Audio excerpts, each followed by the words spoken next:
Hello दोस्तों, बहुत बहुत स्वागत आप सभी का मेरे स्वरूप चार्ट के सुबह दुबे। तो देखिए, उस शब की तैयारी हो चुकी है इंडिया में। आज अगर आप देखो, भारत और पाकिस्तान के बीच मैच होने जा रहा है। बिगेस्ट बैटल एक तरह से कह सकते हैं, मदर ऑफ ऑल क्लैशेस। जो वर्ल्ड कप है 2023 का, वो तो 5 तारीख को ही स्टार्ट हुआ था। बट यहाँ पर आप देखो कि असली जो वर्ल्ड कप वाली फीलिंग आएगी वो आएगी आज 14 तारीख को। यहाँ पर आप देखो नरेंद्र मोदी स्टेडियम अहमदाबाद में, और आप देखो खचाखच भरा होगा स्टेडियम। 1 लाख से भी इतने से ज़्यादा क्राउड यहाँ पे आएगी। और जो फैंस ने एक तरीके से ओपनिंग डे पे मिस किया था, वो था आई थिंक थोड़ा सा सेलिब्रेशन तो बनता है वर्ल्ड कप से पहले। तो वो चीज़ यहाँ पे एक तरह से घटेगा।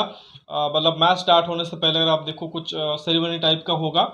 और आई थिंक आइडियली ये जो चीज़ होता है वो पहले मैच से पहले ही होता है। मतलब जब आप पहला मैच खेल रहे हो तो जस्ट बिफोर वहाँ पे आई थिंक ये चीज़ें होती है। बट वहाँ पर हमने देखा कि 5 तारीख से पहले 4 तारीख को कैप्टन्स मीट होती है। उसके अलावा बहुत ज़्यादा कुछ होता नहीं है। और खबर यही आ रही थी कि एक ओपनिंग सेरेमनी तो नहीं होगी, बट हो सकता है कि इंडिया पाकिस्तान वाले मैच के दिन एक तरीके से वहाँ पे कुछ आपको होता हुआ दिखे, या फिर एक क्लोजिंग सेरेमनी होता हुआ दिखे।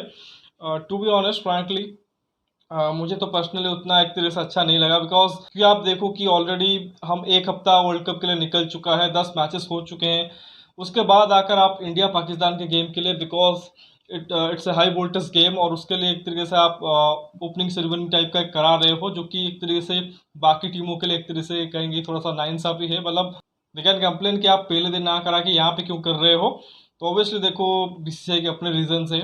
सबसे पहले तो देखिए, क्राउड जितना एक तरह से इंडिया पाकिस्तान मैच के लिए क्राउड आएगा, शायद ही किसी दूसरे मैच के लिए आए, unless and until India qualify कर जाए फाइनल के लिए, क्योंकि इसी वेन्यू पे एक तरह से फाइनल होगा। तो मेरे हिसाब से जो I think number of crowds होगी कल, उसको अगर कोई बीट कर सकता है तो फिर वही हो सकता है कि इंडिया फाइनल खेल रही हो इस वर्ल्ड कप में। Other than that I don't think कि किसी भी मैच में इतना क्राउड आएगा जहाँ पे इंडिया खेल रही होगी या फिर अदर टीम खेल रहे होंगे, क्योंकि एक तो कैपेसिटी बहुत ज़्यादा है यहाँ पे, और दूसरी चीज़ ये है कि ओकेजन ही उतना बड़ा है। तो आई थिंक वो सब चीज़ें एक तरह से एक्सटर्नल फैक्टर है, क्योंकि लोगों को उतना एक तरह से उससे फ़र्क नहीं पड़ेगा, क्योंकि ऑलरेडी लोगों ने एक तरह से काफ़ी क्रिकेट देख लिया इस वर्ल्ड कप में।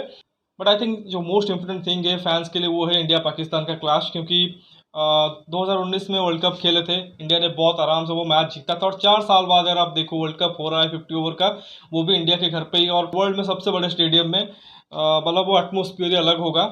मतलब आप देखिए कि पर्सनली मैंने तो एक तरह से ग्राउंड से एक तरह से मैच एक्सपीरियंस नहीं किया है, किस तरह से वहाँ पे माहौल होता है, बट इतना एक तरह से एक्साइटमेंट, एक तरह से हमें एक तरीके से गूजबम्प मिलता है उस चीज़ों को देखते हुए, कि जिस तरह से स्पेशली हमने अभी वर्ल्ड कप के मैचेस देखे हैं, और पिछले टाइम पे भी एक तरह से वो चीज़ हमने महसूस की है कि मतलब कि वो एक्साइटमेंट, वो जोश एक तरह से आप फील कर सकते हो यहाँ पे घर पे भी बैठ के, जब आप मोबाइल पे या टीवी पे मैच देखते हो।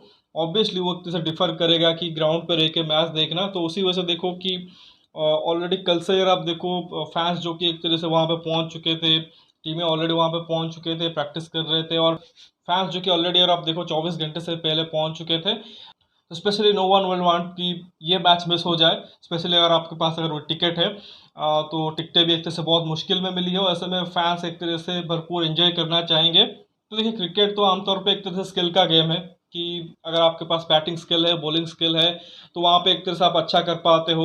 फील्डिंग एक तरह से एडेड आपकी एक तरह से रिस्पॉन्सिबिलिटी एज अ प्लेयर, कि आप अच्छे फील्डर भी बनो, अच्छे बैट्समैन और अच्छे गेंदबाज के साथ। ऑलराउंडर्स भी होते हैं वहाँ पे, विकेट कीपर्स भी होते हैं। तो डिफरेंट स्किल में एक तरह से प्लेयर जो कि अपने आप को ढालता है और वहाँ पे परफॉर्म करता है। But when you perform at the biggest stage, I think आपका जो एक तरह से मेंटल एस्पेक्ट भी है, वो एक तरह से चेक होता है। और वो सबसे ज़्यादा चेक होता है इंडिया पाकिस्तान के गेम में, स्पेशल इंडियन पाकिस्तान प्लेयरों के साथ। क्योंकि ऑब्वियसली देखो, इससे भी बड़े मोमेंट्स आते हैं क्रिकेटिंग फील्ड में। आप वर्ल्ड कप का फाइनल खेल रहे हो, चाहे ऑस्ट्रेलिया के साथ खेलो, इंग्लैंड के साथ खेलो, मतलब वो इंटेंसिटी तो रहती है। क्योंकि 2011 में हम जब जीते तो इंडिया श्रीलंका का मैच था, बट वो माहौल वैसा ही था जो कि एक तरह से कल होने वाला है। उससे पहले देखो 1983 में हमने जब जीता था, तो आई थिंक शायद उस वक्त वही फीलिंग रही होगी। But when it comes to India Pakistan, वो सिर्फ स्किल का एक तरह से गेम नहीं रह जाता, वो एक तरीके से मेंटल टफनेस का भी रहता है। कि क्योंकि जो एक तरह से सोच ये रहती है कि हमारे इंडियन फैंस की भी और इवन पाकिस्तान के फैंस की भी, मतलब हमारा तो ये रहता है कि वर्ल्ड कप भी जीतना है, लेकिन उससे पहले पाकिस्तान को हराना है। बट वहाँ से क्या आता है कि देखो, वर्ल्ड कप आप जीतो कि ना जीतो, इंडिया को डेफिनेटली हराना है, इंडिया से मत हारना है। मतलब मतलब अगर आप देखो इस गेम को जितना एक तरह से मीडिया की तरफ से कवरेज मिलती है, जितना मीडिया हाइप मिलती है, जितना सोशल मीडिया जो अब के ज़माने में एक तरह से वहाँ पे बातें होती है, शायद ही किसी मैच के लिए होता है। और उसका ऑब्वियसली जो बज़ रहता है वो 24/7 रहता है, क्योंकि एक तरह से मोमेंट ही ऐसा रहता है। और उसी का एक तरह से एक और चैप्टर जो कि आज जुड़ जाएगा टीम इंडिया और टीम पाकिस्तान के साथ। मतलब दोनों टीमें एक तरह से तैयार हैं, दो दो मैच के जीत के आए हैं, काफ़ी प्रिपरेशन बेहतर हुई है। दोनों टीमों को अगर आप देखो अभी अच्छा कर रही है, टॉप 4 में बनी हुई हैं। लेकिन यहाँ पर आप देखो कोई एक टीम ज़रूर हारेगी और एक टीम जो कि वो जीतेगी, वो कॉन्फिडेंस के साथ 2 और पॉइंट के साथ, अगर आप देखो और भी एक तरह से अपना जो पोजीशन उससे पक्का कर लेगी। खैर ये जो चीज़ें हुई, आई थिंक जो build up to the match, I think ये तो खैर एक्सटर्नल चीज़ें रही। मतलब ये नेचुरल थिंग्स है कि लोग इसको एक तरह से ज़्यादातर एक तरह से फॉलो करते हैं। इवन कोई क्रिकेट को फॉलो नहीं भी करता हो, अगर आप उससे बोल दो कि आज इंडिया पाकिस्तान का मैच है, वो भी एक तरीके से इंटरेस्टेड हो जाएगा कि या रिजल्ट क्या हो रहा है, क्या इंडिया जीत रही है कि नहीं। और दूसरी चीज़ ये है कि जो फोकस रहता है प्लेयरों का, आप देखोगे कि यहाँ पे ज़्यादा ही रहता है कि मतलब पूरी दुनिया देख रही होती है इस मैच को, तो अगर बिगेस्ट स्टेज पे यहाँ पे परफॉर्म कर दो तो आपका नाम बन जाता है। आई थिंक उसी के लिए एक तरह से दोनों टीमें तैयार होंगी। But coming into match, I think जो हम एक तरह से एक्सपेक्ट कर सकते हैं मैच से, या जिस तरह से टीमें खेल सकती है, उसमें देखो कि एक जो रिकॉर्ड रहा है इंडिया का पाकिस्तान के ऊपर, आई थिंक 7-0 का रहा है। और जो आई थिंक टैगलाइन भी वही है कि 8-0 उसको बनाना है। और क्या एक तरह से पाकिस्तान ये कर सकती है कि वो 8-0 के बजाय 7-1 कर दे। आई थिंक वही एक तरीके से यहाँ पे एक तरह से बड़ी पॉइंट रहेगी। तो उसमें मेरा मानना ये है कि मैच से पहले मैं तो 50-50 ही दूंगा। तो ऐसा नहीं है कि इंडिया बहुत ज़्यादा आगे है और पाकिस्तान बहुत ज़्यादा पीछे है। आप इसमें बोल सकते हो कि इंडिया ने तो 7 बार इनको हराया है, तो बहुत ज़्यादा डोमिनेट तो इंडियन टीम ने ही किया है। तो फिर ये कैसे हो सकता है कि इंडिया पाकिस्तान बराबर पर रहे। लेकिन आप याद करिए 2021 T20 वर्ल्ड कप, वहाँ पर भी ऐसे ही स्टार्ट्स के साथ हम गए थे कि हम कभी नहीं हारे थे। थोड़ा सा ओवर कॉन्फिडेंस होके गए थे। मतलब टीम का मैं बात नहीं करूँगा क्योंकि पता नहीं है कि टीम कितना कॉन्फिडेंस या ओवर कॉन्फिडेंस में थी, बट वही फैंस आर ओवर कॉन्फिडेंट। और उसका एक तरह से हमें रिजल्ट देखने को मिला था कि टीम ने एक तरीके से बहुत ही खराब परफॉर्मेंस किया। हम 10 विकेट से मैच हारे थे। कभी भी एक तरह से हम वो चीज़ नहीं भूलेंगे, और शायद कभी भी जो पाकिस्तान के फैंस है वो हमें भूलने भी नहीं देंगे, क्योंकि वो उसी मैच के बारे में लगातार बात करते रहेंगे कि 152 पे 0। दूसरी चीज़ ये है कि 2017 चैंपियंस ट्रॉफी का फाइनल आपको याद होगा, वो भी एक तरह से ओडीआई फॉर्मेट का मैच था और बुरी तरीके से हम वहाँ पे भी हारे थे फाइनल मैच में। तो ऐसा नहीं कि जो कभी भी नहीं हुआ है वो एक तरह से अभी नहीं होगा।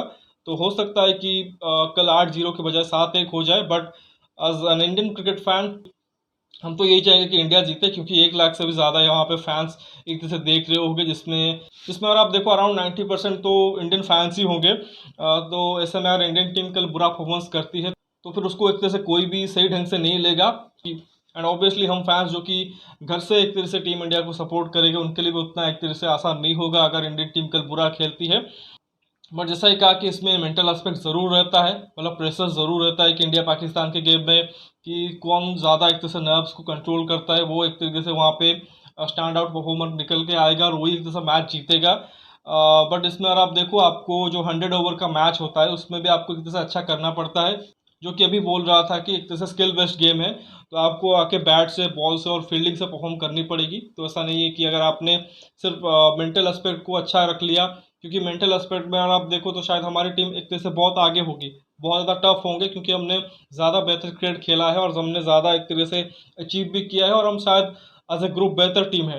बट क्योंकि जैसा ही कहा कि वहाँ पे आपको ऑन द फील्ड अच्छा करना पड़ेगा, उसमें अगर आप देखो तो Pakistan on A given day आपको परास्त कर सकती है। तो वही एक तरह से देखेंगे कि कौन जो कि वो 100 ओवर के बाद एक तरह से ज़्यादातर मोमेंट में अच्छा खेलते हैं, तो वही एक तरह से वहाँ पे विनर निकल के आएगा। अगर पिछले कुछ टाइम की बात करें तो आई थिंक इंडिया ने पाकिस्तान पे स्पेशल और 50 ओवर फॉर्मेट देखिए तो एक तरह से डोमिनेट ही किया है। अभी अगर आप देखो एशिया कप रिसेंटली जो कंक्लूड हुआ है, पहले मैच में थोड़े से ट्रबल में आए थे ज़रूर हम, बट बाद में रिकवरी अच्छी हुई थी। और जिस तरह से हमने दूसरे मैच में डोमिनेटिंग विक्ट्री पाई, उसको देख के लगा शायद पहला मैच भी हम एक तरह से जीत जाते। उससे पहले अगर आप देखो लास्ट टाइम हमने 2019 में ही खेला था, जहाँ पे हमने वन साइडेड मारा था उनको 2019 का वर्ल्ड कप मैनचेस्टर में। और उससे पहले अगर आप देखो 2018 में 2 एशिया कप के मैचेस थे, वहाँ पे भी हमने आई थिंक 2 मैचेस उनको हराया था। तो ओडीआई में एक तरह से जो हमारा पल्ला रहा है वो एक तरह से काफ़ी भारी रहा है। T20 में ऑब्वियसली आई थिंक 2021 में एक बुरा मैच हम हारे, फिर 2022 में एशिया कप में एक मैच हारे थे, 2 मैच हमने जीते भी थे। तो आई थिंक अभी अगर आप देखो ओडीआई फॉर्मेट के लिए पर्टिकुलरली इस वर्ल्ड कप में, आई थिंक हम ही एक तरह से फेवरेट रह सकते हैं। बट ऐसा ही कहा कि हमने पाकिस्तान को एक तरह से काउंट आउट नहीं करना है, उनको हल्के में बिल्कुल नहीं ले सकते, स्पेशली जब आपको पता है कि ये जो टीम है I think under the Babar Azam captaincy मतलब इस प्रेशर को एक तरह से झेलना जानती है। आपको याद होगा एमसीजी वाला एक तरह से मैच, वहाँ पे भी काफ़ी एक तरह से लंबी तादाद में क्राउड थी, काफ़ी बड़ा स्टेडियम वो भी था, वहाँ पे ऑलमोस्ट वो मैच जीत गए थे। आपको पता है हम मैच कैसे जीते, विराट कोहली खड़े हुए थे, उसी वजह से हम मैच जीते थे, अदरवाइज वो मैच भी हम हार जाते। तो उतना आसान तो होने वाला नहीं है मैच। आई थिंक जो की रहेगा आई थिंक दोनों टीमों की तरफ से, आप देखो नई बॉल, लेकिन it will be battle between हमारे जो बल्लेबाज हैं और उनके जो गेंदबाज, स्पेशली शहीन अफरीदी। अगर क्योंकि नसीम शाह कल नहीं है और जब तक वो हारिस राव को लाते हैं वो 7-8 ओवर मैच हो चुका होता है, तो देखना पड़ेगा कि कल वो एक तरह से वो अपने गेम प्लान में बदलाव करेंगे, क्योंकि हारिस राव भी एक तरह से टॉप क्वालिटी के गेंदबाज है, बट नसीम को एक तरह से वहाँ पे मिस कर रहे हैं न्यू बॉल के साथ। हालांकि हसन अली ने ज़रूर एक तरह से उनको सफलता दिलाई है इस वर्ल्ड कप के, अगर आप पहले 2 मैच में देखिए। But I think Shaheen will be key for Pakistan team as well as team India भी, क्योंकि अगर इंडिया ने शाइन को विकेट नहीं दिया तो आई थिंक हमारे लिए बहुत एक तरह से ईजी हो जाएगा। If you remember 2021 world cup, वहाँ पे हम शायद 11 पे 3 हो गए थे। शहीन अफरीदी ने तो अपने आई थिंक पहले ही ओवर में रोहित और के राहुल दोनों को आउट किया था। आई थिंक हम बहुत जल्दी एक तरीके से बुरी स्टेज में फंस गए थे, बट उसके बावजूद अगर आप देखो हमने आई थिंक 151 किया था। हालांकि उतना परेशान होने की भी ज़रूरत नहीं है, क्योंकि आई थिंक जैसा कि उस मैच में हमने एक तरह से कमबैक किया था। इवन यहाँ पर रिसेंटली अगर आप देखो पाकिस्तान के खिलाफ जो पहला मैच हुआ था 66 पे 4 हो गए थे, वहाँ पे भी शाइन का जादू चला था। वहाँ पे तो विराट और रोहित दोनों ही आउट हो गए थे, उसके बावजूद वहाँ पे देखो ईशान और हार्दिक ने मिलकर पार्टनरशिप की थी और हम 266 तक पहुंचे थे। इसके बाद अगर आप देखो रिसेंटली, अगर आप देखो ऑस्ट्रेलिया के खिलाफ जो मैच हुआ, पहला ही वर्ल्ड कप का मैच हमारा, 2 पे 3 विकेट गिर गए थे, उसके बावजूद हमने 200 रन बड़े आसानी से चेज किया था। तो ऐसा नहीं है कि अगर सपोज़ कि शुरुआत में 2-3 विकेट जल्दी गिर गए तो ऐसा नहीं होगा कि कंप्लीट एक तरीके से हम आउटप्लेड हो जाएंगे, वहाँ से भी एक तरह से फाइट करना जानते हैं। तो ऑब्वियसली न्यू बॉल जो कि हमारे लिए एक तरीके से चैलेंज होगा कि अगर साइन के ओवर हम एक तरह से निकाल देते हैं तो आई गेस हम वही एक तरह से रेप्लिकेट कर सकते हैं जो अभी थोड़ी दिन पहले हमने कोलंबो भी किया था कि 350 से भी ज़्यादा रन बनाए थे, 2 ही विकेट एक तरह से गिरे थे। शुभमन गिल और रोहित शर्मा का अर्धशतक आया था, केएल और विराट ने दोनों ने शतक जड़ा था। तो अगर वो चीज़ हम आज कर पाते हैं तो आई थिंक एक बहुत अच्छा मैच हमारे लिए होगा। तो उसी से रिलेटेड आप देखो तो आई थिंक अगर हम थोड़ा सा कॉम्बिनेशन की बात करें तो इंडिया की तरफ से अगर आप देखो बहुत बड़ी न्यूज़ ये हो सकती है कि शुभमन गिल का कमबैक हो, क्योंकि रोहित शर्मा ने कल प्रेस कॉन्फ्रेंस में बोला था कि वो 99% फिट है। अब एग्जैक्टली पता नहीं कि वो आज खेलेंगे कि नहीं, बट मोस्ट लाइकली लग रहा है वो खेलेंगे, और वो खेलते हैं तो एक कॉन्फिडेंस ज़रूर आएगा, क्योंकि उन्होंने पाकिस्तान के खिलाफ अच्छा किया हुआ है जो एशिया कप रहा था उसमें, और ऑब्वियसली इनका पहला मैच होगा वर्ल्ड कप में और अपने होम ग्राउंड पे खेलेंगे जहाँ पे से वो आईपीएल खेलते हैं। तो उनसे तो उम्मीद ही होगी। दूसरी तरफ अगर आप देखो तो आई थिंक एक और चीज़ उनको डिसाइड करनी है कि आइदर एक थर्ड स्पिनर खिलाएं या फिर अगर एक पेसर खिलाते हैं फिर वो कौन होगा, शार्दुल ठाकुर होगा या फिर मोहम्मद शमी होगा। आइडियली जो कंडीशन रहती है वो थोड़ा सा तेज़ गेंदबाजों के लिए मदद ज़रूर एक तरह से इनिशियली रहता है, और स्पेशली क्योंकि गुजरात टाइटंस की तरफ से मोहम्मद शमी भी खेलते हैं, तो आई थिंक थोड़ा सा टेम्पटेशन ज़रूर होगा कि शमी को इस ग्राउंड में खिलाए। बट वही चीज़ है कि बैटिंग डेप्थ को देखते हुए हो सकता है कि शार्दुल के साथ चले जाए। मतलब मेरी प्रेफरेंस तो मोहम्मद शमी होगी, बट हो सकता है टीम मैनेजमेंट शार्दुल के साथ जाए। पर देखना पड़ेगा, हो सकता है कि कंप्लीटली आउट ऑफ सिलेबस हो जाए और ये ट्रैक जो कि थोड़ा सा स्पिन फ्रेंडली हो जाए, और रविचंद्रन अश्विन खेल रहे हो कल, तो देखना पड़ेगा। But I think Mohammed Shami को अगर चॉइस करते हैं तो आई थिंक वो एक तरह से बेटर ऑप्शन होगा। एंड पाकिस्तान की तरफ अगर आप देखो तो आई थिंक अब्दुल्ला शफीक के आने से उनकी बैटिंग थोड़ा सा और मजबूत हो गई है, स्पेशली एट द टॉप थोड़ा सा। But they will expect run from Babar Azam, और साथ ही जिस किसी को भी एक तरह से सेकेंड ओपनर खिलाते हैं, चाहे इमाम हो या फिर फ़कर हो, उनसे एक तरह से चाहेंगे कि वो अच्छा करके दे।